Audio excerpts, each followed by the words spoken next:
Green प्लॅनेटचे खत वापरतात, mycorrhiza, Bloom भूमिपावर, फवारलेलं. फळांची फवारलेलं सेटिंग मध्ये आहे. वाढ झाली. फळांच्या सेटिंगमध्ये हे पहा कसे ज्वारीसारखे दाणे बनलेले आहेत. बरं का, पर्णगुच्छ झालेलं हा डायबॅकचं झाड होतं.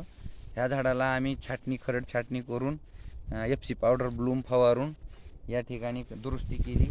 या पूर्ण झाडाला मोहर आणि माल आलेला. आता हा माल सेटिंगमध्ये आहे.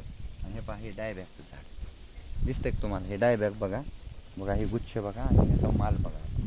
पूर्ण झाडाला माल हा व्यवस्थित आलेला आहे. अशा पद्धतीनं हा बघा ना, हा गुच्छ दाखवा आणि मोहर पण दाखवा. हे पहा, हा गुच्छ हा आणि हा मोहर हे एकच झाड आहे. हे पहा, हे डायबॅक झाला तरी ह्याला माल आले. काढून टाकायचं होतं पण आपण ह्याला ट्रीटमेंट दिली माला. बघू शकता, इकडे घ्या असा अंबानी घे. त्याच्यामध्ये आंतरपीक थोडा लसूण पण करून बघितला. एकदम सुपर लसूण आलेला आहे. भूमिपावर याला खत वापरलेले आहे. तिकडं एक मिनिट मोहर दाखवू. ते बघा, मोहर लागलेला आहे आंब्याला. एकदम जबरदस्त मोहर लागलेला आहे.